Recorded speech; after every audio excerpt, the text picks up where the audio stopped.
So last time we ended on the end of chapter 13. Chapter 13 talks about the Beinoni, and it tells us that the Beinoni has no control over his emotional service of God. In other words, what does it mean he has no control of his emotional service from God? At the time that he davens, that he prays to God, he feels a great love for God. He's not capable of thinking about anything.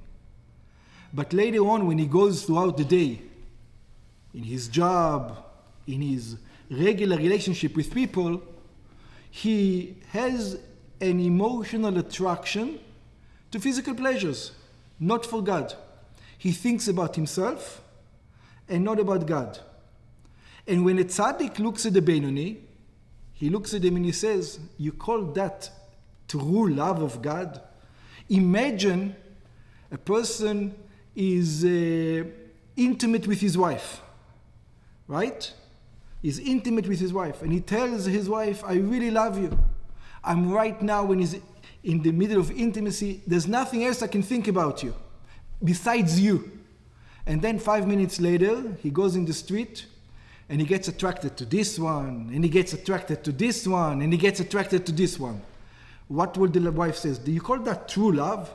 If you truly loved me, you would love me the whole day, right? And this is the status of the Beinoni. He's in love with God only when he thinks about God. When he doesn't think about God, he's not in love with God.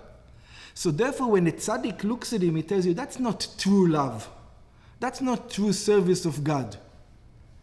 And the Alter Rebbe explained to us that it is. It says, don't think that what a Beinoni has is not a true love of God. On his level, it is considered to be a true love of God. Why? The Alter Rebbe explains, because he can awaken the love of God whenever he wants. In other words, all he needs to do is think about godliness, and he immediately awakens his true love for God. That's where we ended last time. And we said, this was, if you want to know, page 59, all the way in the bottom. We just need a couple of three more lines to finish. And we explained that don't think that it is not true service of God or true love of God. He has a true service of God to his level. And he explains ke'ein, it says, it is similar לגבי מעלות ומדרגות שלמעלה מהן. Yeah? It is just like a tzaddik says, I truly love God. The Beinoni, on his level, can also say, I truly love God. And then he says in brackets, כידוע ליודעיכן, like it is known to Kabbalists, שבחינת ראש ומוחין של מדרגות תחתונות, that we calling about the high levels of lesser creatures, הן למטה מבחינת עקביים ורגלי מדרגות עליונות, are lower than the end picture of the higher world. וכמאמר רז"ל, like the sages explains, רגלי החיות כנגד כולן, that the legs of the heavenly animals have more power than all the worlds underneath them. Let's just, I explained a little bit of Kabbalah, what he's trying to say. It says, when the tzaddik looks at the Beinoni, he's thinking about it to himself, that Beinoni doesn't really love God. Right? Because... Why should the tzaddik look at another person? Because then they're taking their focus away from God. If you ask a tzaddik a question, is this a true love of God? What will he answer? No, it's not a true love of God. It's not like he's going busy around checking other people's. No, I didn't mean that. I meant, if you ask a tzaddik, what's the level? Is that appropriate level? It says absolutely not. It's like a guy who says to his wife, I love you, and 5 minutes later he beats her. That's what or he wants to be there. A Beinoni never goes against God in action, like we say. But he has a desire to go against his wife. He says that's not, that you cannot call that true love. That's what the tzaddik says. So over here yes? No, but you said a Benoni will never sin. That's right. The thought might enter the mind, but he will not sin. Do you call that a true love? If the thought enters the mind? If he wants to be with every other girl except his wife. Does he truly love his wife? Question. Is it a sin to see a beautiful woman on the street? Is that a sin? No, but to have a desire for her, that's a sin. Not a sin. That's not a sin either? No, that's why that's why we call it. Hi, John. John, we have some keepers over there. That's why we say when the tzaddik looks at that level, it says it's a very low level. Don't call it a true lover of God. You're not a true lover of God. So if a righteous person sees a pretty woman on the street, they don't even see her? They get not only that, the idea of pleasure from a woman that's not his wife will make him puke. Just the idea will make him puke. Wow. The idea that he can actually go there will make, it's disgusting. It's disgusting to him. He can only think about godliness. I'll give you an example. Let's say your daughter is very attractive. So you say objectively, my daughter is beautiful, any way you look at it. But the thought of even doing something with your daughter is appalling. Okay. It's like incestuous. Yeah. Exactly. Okay. So, From that standpoint, so we say. That otherwise he would have dated his I daughter. understand. She was not his daughter. So we say the level of the Beinoni, nevertheless, is a true level to the Beinoni. It is a true level. The level that he is in. Since he cannot go any higher, that's the level that he's going to be in. Okay. So we're going to start now, Perek Yudaled. Perek Yudaled, on page 61, also continues to talk about the Beinoni. By the way, and Perek Tetvav is also going to continue to talk about the Beinoni. So we find out that the Beinoni is someone who will never sin, doesn't have the idea of sin, that actually he's going to sin even. He knows for sure he's not going to sin, but emotionally he wants to. That's what the Beinoni is. In other words, it's a very high level. And in Perek Yudaled, we're going to start making this Tanya practical. Until now it was theory. From now on, we're going to go into the practical aspects of the Tanya. Perek Yudaled, chapter Yudaled, Vehine midat ha-Beinoni, and behold, the attribute of the Beinoni is the red thing over there walking. Okay, he midat kol adam. That attribute of being a Beinoni is the attribute of every person. See, until now, we knew that we're not a tzaddik. But to be a person who never sins, someone like Rabbi says, who am I to even strive for such a level? Over here, the Alter Rebbe says, this is the level of each and every individual, every person. Potentially. I don't know, they didn't say potentially. It says, midat kol adam. We'll see potential or not later on. He midat kol adam. It is the level of every person. Ve'acharea, and afterwards, because it's your level, it's not a level which is beyond you. It's not a level which you cannot accomplish. It's a level if you ask me, can you be a tzaddik? Don't strive to be a tzaddik. You can't. You'll fool yourself. You'll fool yourself being a tzaddik. Right now, that's what it looks like. Don't even strive for it, because you're fooling yourself. A tzaddik means, like I said, seeing a beautiful woman and just the thought makes you puke. It's on us. We're not tzaddikim. Yeah? But we are a Beinoni. We are on the level of seeing a beautiful woman, getting attracted to her, knowing you shouldn't think about her, and immediately switching your mind to something else. That's our level. ואחריה כל אדם ימשוך. And after that level, every person should strive. And over here, we're going to do an exercise soon, שכל אדם יכול להיות בינוני. Because every person can be a בינוני. בכל עת ובכל שעה. At every moment. And let's take it as an example. Everybody says, Beinoni, it's so hard. Beinoni is not that hard, practically. I'll give you an example. To do the right thing in the next 2 minutes. Can you do it? Right? Can you do it for the next 2 minutes? So, you are a Beinoni for the next 2 minutes. Can you do it for the next 4 minutes? Can you do it for the next 6 minutes? In other words, can you tell me anything that is against the Torah that you cannot pass? Any test? You can't think. I'm not a priest, so don't tell me things, you know. But if you think about it to yourself, there is no thing that can be in front of you that you cannot pass. Just make a decision, I'm not going to do it. Or I am going to do it. If it's a positive.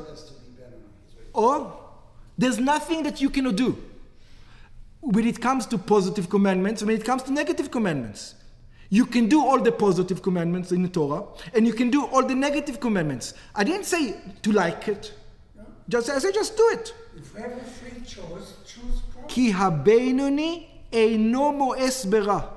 The Beinoni is not disgusted by sins. He's not disgusted, he loves it. He loves sins. He's not disgusted. A tzaddik hates sin. The idea, like I say, of non-kosher food to eat, or another woman to have pleasure from him in any way, even just by sight, disgusts him. He's disgusted by the idea. But the Beinoni is not disgusted by the idea. שזהו דבר המסור ללב, because this is something that is given to the heart. And the Beinoni doesn't have control. ולא כל העיתים שוות. And by a Beinoni, when he davens to God, he feels love to God. But when he doesn't daven to God, in other words, when he's not actively thinking about God, he's attracted to all the physical pleasures of the world. Just like we are. There's no difference between him and us. אלא סור מרע ועשה טוב, he goes away from evil, and he does good, דהיינו בפועל ממש. We're talking about action. That's all he's asked to do. Only action. Do the right thing. במעשה, דיבור ומחשבה. In thought, speech, and action. He always will do the right thing. He's not going to necessarily want to do the right thing, but he will always do the right thing. שבהם, that in those things, הבחירה והיכולת והרשות, the choice, the ability, and the permission, נתונה לכל אדם, is given to every person. Every person has the ability to pass every test. לעשות ולדבר ולחשוב, to do, to speak, to think, גם משהו נגד תאוות ליבו. Also something that is against the desire of his heart. והפכה ממש, and the opposite. It's okay to have a desire to steal money. A tzaddik would never have the desire to steal money. But don't fool yourself, it's not okay to have the desire. The desire to have money is okay. Don't do it. The desire is okay. Tell yourself, yeah, I'm a human being, I have desires, but I'm not going to do it. Yes? So let's take the pretty woman. Tzaddik doesn't even think about it. The Beinoni, she's attractive, moves it out of the way. What about the guy that is a gibor, כובש את יצרו? He said, I wish, but then I said, I'm a married man. If my wife finds about it, God says no. We will discuss all. We will discuss all. Evil thoughts. It's a good question. We are going. The reason why I'm not going to discuss it now, we're going to discussing it in this chapter and in the next chapter. Your questions. Yeah. כי גם בשעה שהלב חומד Because also at the time where the heart desires to do something wrong, ומתאווה איזו תאווה גשמית, and he has a desire to something which is physical. By the way, it doesn't have to be a sin. He could have a desire for his own wife. So you would say, what's wrong with the desire with your own wife? You're not thinking about God. Who are you thinking about? You. See, a Beinani knows that ultimately he should be like a tzaddik. That's what tzaddikim are. What is a tzaddik? A tzaddik looks at his wife as a commandment of God to get married and procreate. That's all she is. She's a commandment. She's like tefillin. That's the way he approaches it. By the way, not only his wife, everything. It is a commandment from God. The commandment from God says that I have to please my wife. I have to be nice to her. Yes? Are tzaddik formed through many lifetimes, or are they made differently? We discussed that also today. Yeah? So it might be a physical desire which is permitted or not permitted. He might have a desire for somebody else's wife. A Beinani. So a Beinani not only might have a desire for his own wife, which is okay, not for a tzaddik, but for a Beinani it is, but for somebody else's wife. Nevertheless, as soon as the desire comes in, he recognizes it. What does he do? He has to tell himself, hey, what am I doing? I'm not supposed to be thinking about somebody else's wife. Push it away. Do the right thing. When he says to his heart, I don't want to be evil even for one moment. I'm going to stop over here and just give an analogy and then go back to have true understanding of what's going on over here. So we discussed it, maybe not in Tanya so to such a degree, but in many other things, that Jews are schizophrenic. They're a little bit different than other nations. Not a little bit, a lot. You got two souls. And very good. That's why we are. And therefore, and that's why the only group amongst you cannot be an atheist Christian. It's either you're an atheist or you're a Christian. You cannot be an atheist Muslim. But you can be an atheist Jew. Most of the Jews in the world, I don't know if most, but a lot of the Jews in the world will tell you, I don't believe in God, I'm atheist. But I say, so if you're atheist, why are you Jewish? They still say they're Jewish. You see, that concept only appears in Judaism. Let me give you an example. And you will say they don't really think they're Jewish. They do. I'll give you an example, and you probably know this guy. It's a guy that is made up, but you probably know him. The guy is an atheist Jew. He gets up on Yom Kippur in the morning, and because he's atheist, he has a good cup of coffee, and he's got a good meal, and then after a good cup of coffee and a good meal, he goes to shul. Why? Because a Jew needs to be in shul in Yom Kippur. So that's why he goes to shul. Yeah? And this morning, with the good cup of coffee, which was with milk, he also had a little bit of bacon. Yeah? And he went to shul, because in shul, that's what the Jew does in Yom Kippur. And in the back, he doesn't actually participate so much in shul, but he talks to the guys in the back. And he argues with them. And he laughs, and he makes jokes. And he says, you know what, today, I don't believe in God. There's no such thing as God. So the Talmud says, what are you doing over here? It says tradition. I know, nothing else to do. It's Yom Kippur. I come. And then he gets called up to the Torah. He gets called up to the Torah. And as he gets called up to the Torah, somebody, a terrorist, comes into this room with a gun, puts a gun to his head, puts a bacon on the table next to the Torah, and he tells him, if you don't eat this bacon, I will shoot you. Now, think about what's going on over here. Many Jews throughout history had similar stories, not exactly, I just gave a story, similar story, they don't believe in God, but when they were asked to give their life away for God, they did. Most Jews are not going to eat the bacon. Now the question is, I don't understand his logic. Why is he not going to eat his bacon? He's willing to die. He says, what is his logic? This morning, he ate bacon. If I ask him now, can you see yourself not eating bacon tomorrow? He says, no, tomorrow I'm going to eat bacon. So why is he not going to eat bacon now? Because of what it means. What does it mean? He's essentially spitting in Hashem's face right in front. And when he ate bacon this morning? He was hidden off to the side and imagined that Hashem wasn't there. Very good. Yeah. Very good. So you see, when you reveal the true Jew in him, he's not capable of going against God. And this is what he says.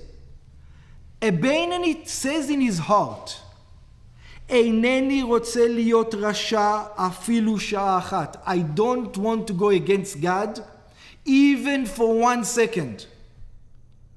See, we, at the moment that we are by Yom Kippur and we're standing next to the bima and a guy is with a gun to our head and we say if we're going, we feel that if we do the act, I'm going to be separated from God. And a Jew is not willing to be separated from God even for 1 second. So how come this morning he was able to eat bacon? Because this morning he didn't feel he's separated from God by doing the act. Now he does. And tomorrow he won't feel again. So he knows that tomorrow he'll be able to eat bacon again. But now he does. So the Beinoni tells himself, this is what he tells himself, I don't want to be called evil or otherwise separated from God even for 1 moment. כי אינני רוצה להיות מובדל ונפרד חס ושלום מהשם. Because I don't ever want to be separated from God, God forbid. It's not an aspect of time. I only cheat on my wife once. It's not an aspect of time. It's do you want to or you don't want to. I'll only cheat on you, God, once. Are you an idol worshipper or do you worship God? מהשם אחד, בשום אופן, in no manner, כדכתיב, like it is written, עוונותיכם מבדילים, it's the sins that separate us from God. רק אני רוצה לדבקה בו נפשי, רוחי ונשמתי. I want to be attached to him with the 3 levels of my soul, נפש, רוח ונשמה, בהתלבשן בשלושה לבושיו יתברך. In other words, all my thought, speech, and actions are always going to be godly. ותורתו ומצוותיו. And how am I going to do this? I have a problem. I don't really. See, when I daven to God, I feel the love from God. But when I go throughout the day, and I'm not actively thinking about God, I have constant desires for physical pleasures. I'm only thinking about me. Only feelings about me. So where am I going to get the strength to go against my evil inclination? My inclination to take care about me. It's going to come from the same level that Jew refused to eat the bacon. Why did the Jew refuse to eat the bacon? Because every Jew has a hidden love of God in him. He's not aware of it. That's why he says, I'm atheist, but a Jew. I'm an atheist Jew. Unlike a Christian, which we just say, I'm an atheist, I'm not a Christian. Just like a Muslim who will eat bacon, he will tell you, I don't believe in Muhammad.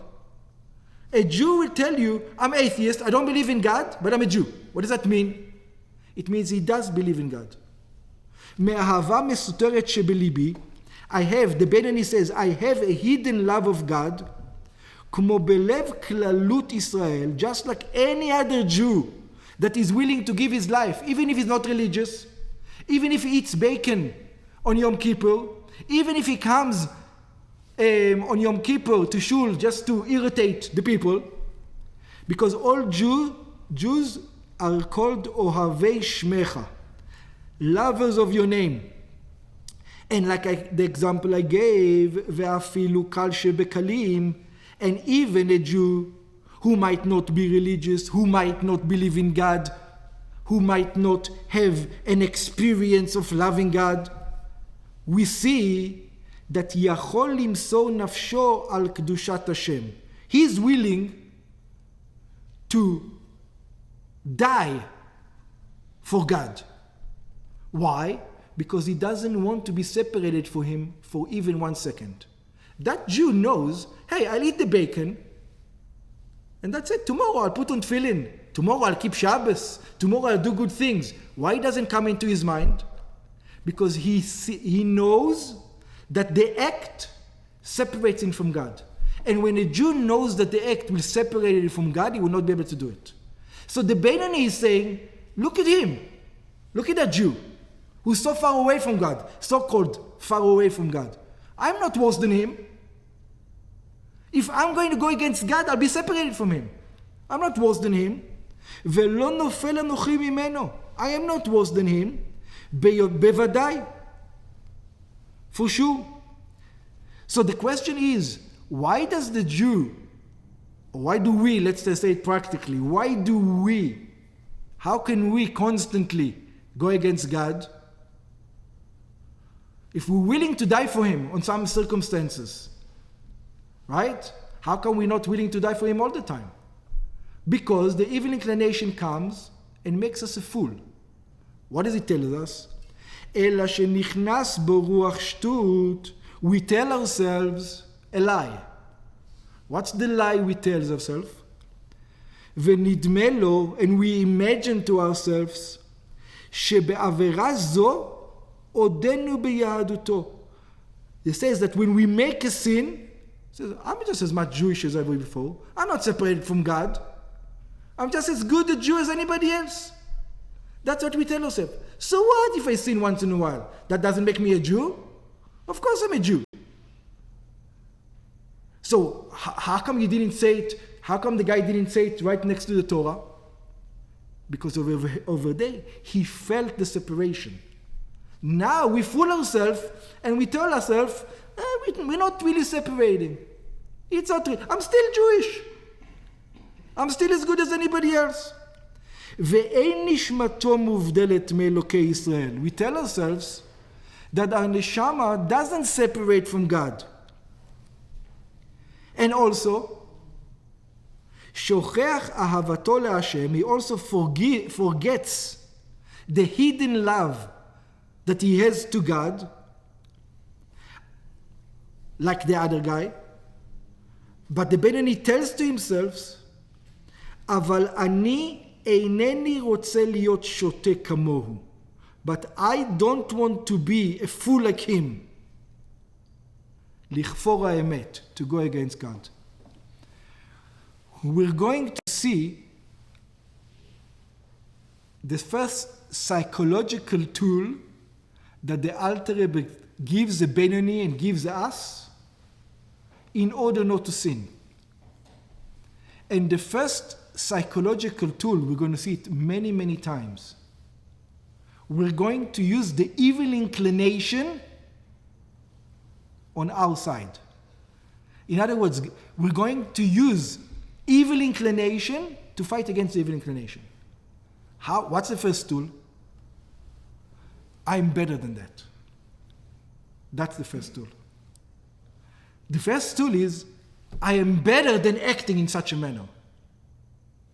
In other words, ego. We're going to use, usually the ego until up to now was only a destructive force. All of a sudden, we're going to start using our ego for what? To say, I am better than that. I don't act in such a manner. This is not befitting to me. I'm on a higher level than that, than acting on such a level. I'm not going to be a person who is willing to die from God on one moment, and the next moment eat bacon like nothing happened. Even though it's the same thing. I'm better than that, yes. So you use your ego to fight your ego. Very good. And we're going to see it's going to be a constant theme throughout the Tanya. Why do we do this? Because the desire to be a good boy is always going to be weaker than your ego. As we're going to see later on. Especially for people like us. Let's give an example. A desire of a person who sins with somebody else's wife, for example, you can feel the burning desire that he has to do such an act. When he does a mitzvah, when a person does a mitzvah, you don't necessarily feel the same burning desire. Or let's take it an example. We eat every day and we put tefillin every day on, right? I eat, I'm supposed to be a rabbi, and I put on tefillin. I don't remember the last time I got excited by the tefillin more than I got excited by food. Food excites me more than the tefillin. Now, do I like it this way? No, it shouldn't be this way. You know who it's not like for them? A tzaddik. A tzaddik. It's not like. A Beinoni. It's possible to be a Beinoni and be excited by food more than excited by tefillin. Yeah? But, so a Beinoni says, in action, I am never going to sin. I'm better than that. I'm better than that. God made me a Beinoni. I'm better than, because that guy, I'm better than that so-called fool that in the morning he ate bacon and now he's willing to die and he knows that tomorrow he's going to eat bacon again. I'm better than him. He's a fool. Because by eating bacon in the morning, he's also separating from God, just like he will be separating by doing it now. He's just telling himself in the morning, I'm not really separated. So when we say I'm better than that, we're fooling or tricking our evil inclination. No. Because We are better than that. We're not. I mean, if I say I'm better than that, isn't that my haughtiness coming out? Very good. You're using your haughtiness to fight against the evil inclination. Excellent. That's exactly what we're saying. That's the first tool that the Alter Rebbe gives us. מה שאין כן בדבר המסור ללב, it is not so with things that are emotional, דהיינו, שיהיה הרע מאוס ממש בלב, that the evil is going to be really, you're going to be really disgusted by evil, by physical pleasures in your heart, ושנוי בתכלית, completely hated שנאה, with real hate, או אפילו שלא בתכלית, or even not with complete hate. הנה, זה אי אפשר שיהיה באמת לאמיתו, that don't fool yourself. You're never going to reach that level, אלא על ידי גודל ותוקף האהבה להשם מבחינת אהבה בתענוגים להתענג על השם מעין עולם הבא. Only tzaddikim are able to get to such levels.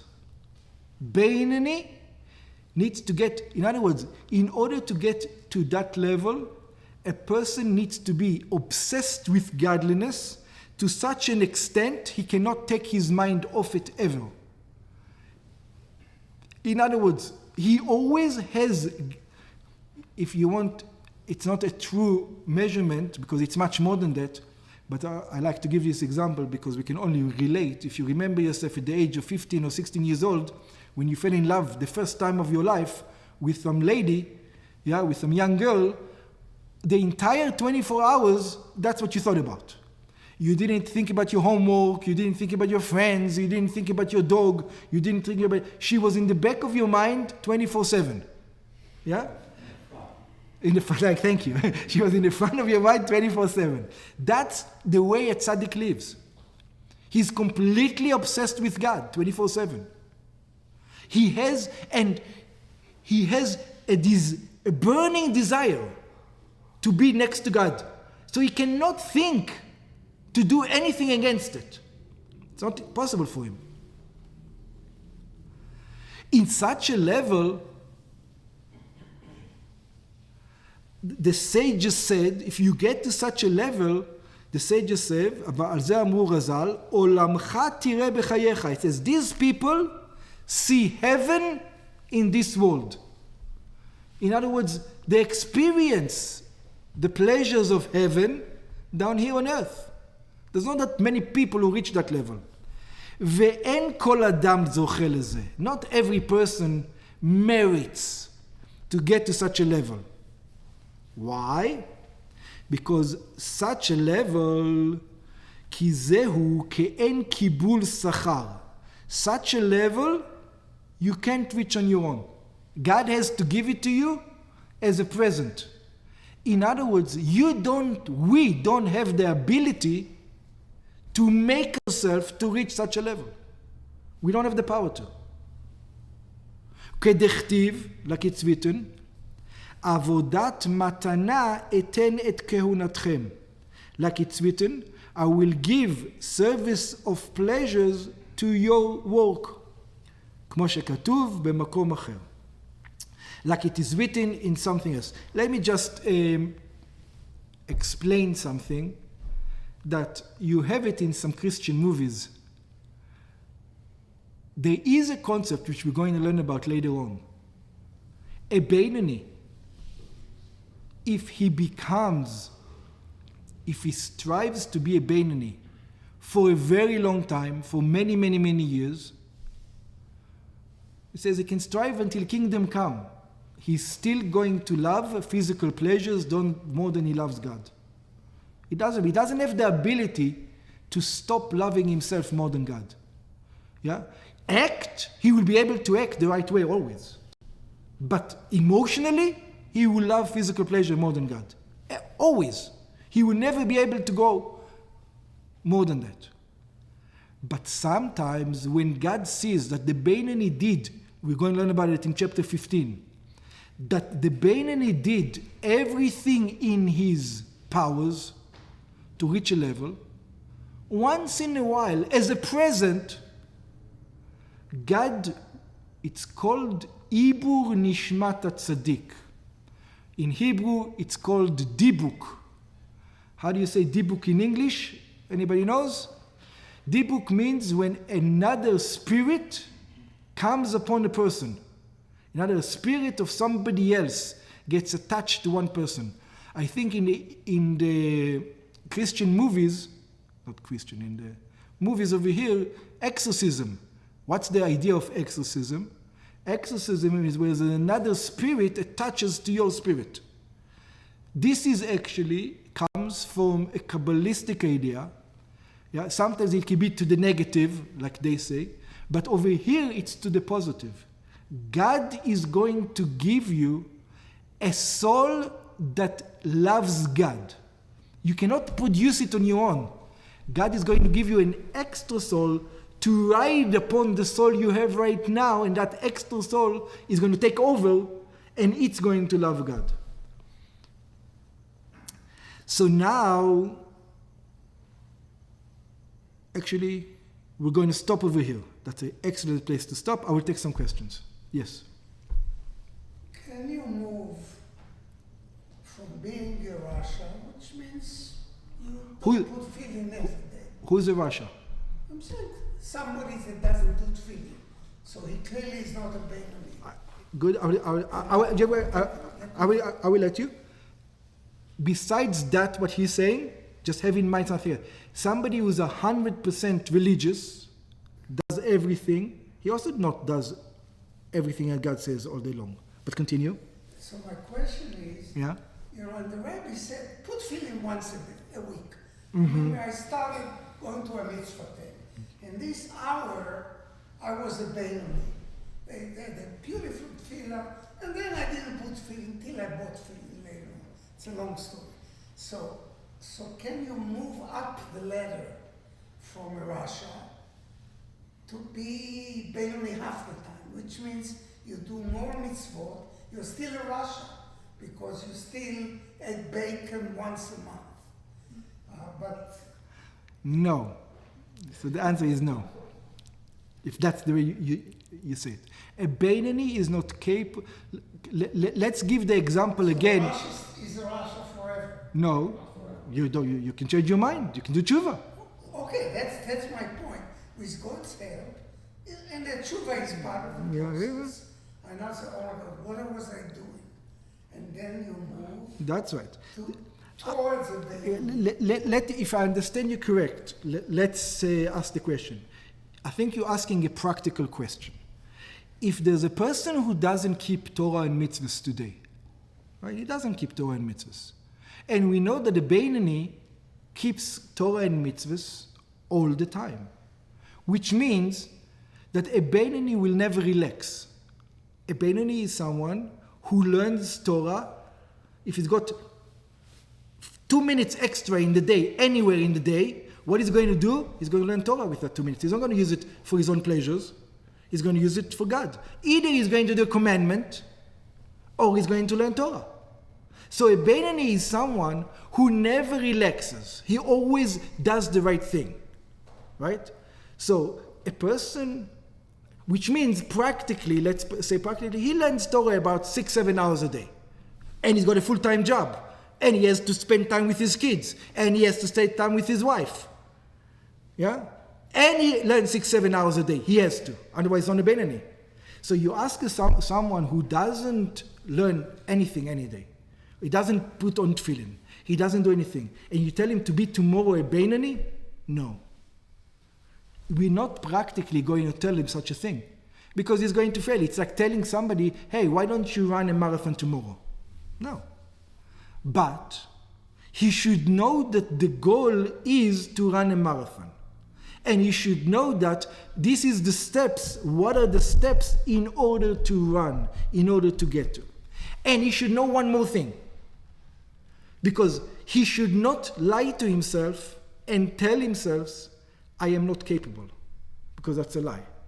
He has to tell himself, I am able to be a Beinoni, maybe not tomorrow, maybe not in 2 days, but I can see a plan that will take me there. And this is what the Tanya is going to be.